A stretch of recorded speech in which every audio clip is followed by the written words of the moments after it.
Hey there, this is David having church in the garage, and I'm in my Jeep. But I wanted to talk to you guys about something pretty cool.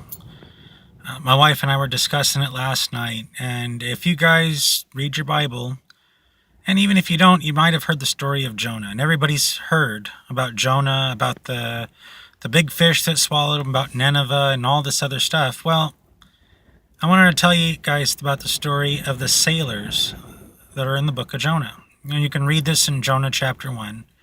But it's a really cool story. See, Jonah, he was a man of God that was literally disobeying God. He ran away. He went and just tried to run in the exact opposite way of where he was told to go, and for a good reason. It'd be like if somebody was a Christian in America and God told you, go to ISIS and evangelize. Same principle. Really, realistically, same principle. It was going to your enemies that have killed your family, or however this works, and go and love them to death, and just love them and tell them the truth. But that's not the story I want to tell you. The story is about the sailors.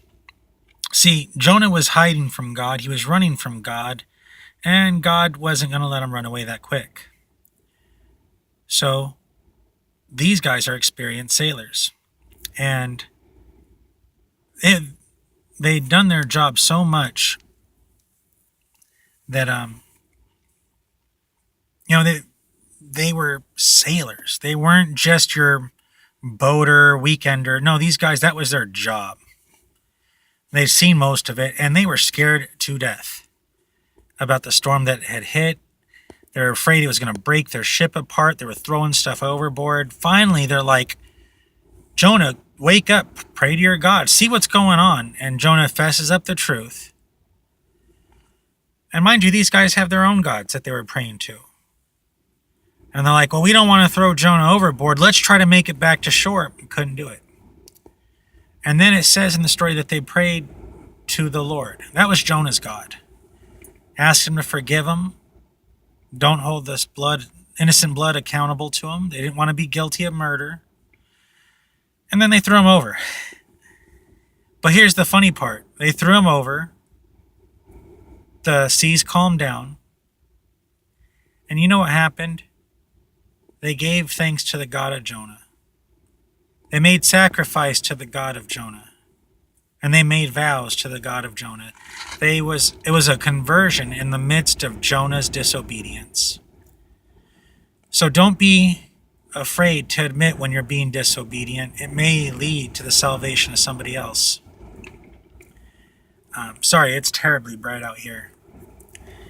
But don't be afraid to just be who you are where you're at. You don't know where to lead to. The story of Jonah is mostly about the city of Nineveh turning to God. But it first starts as the story of these sailors turning to God. Even though it was in a bad circumstance and it was in disobedience. But I just want to encourage you guys that, and gals, in our disobedience, we can be used. So be encouraged, be real, be genuine, and I'll talk to you again. If you like this, share it, subscribe, comment, let me know, and I will try to see you again tomorrow. Bye.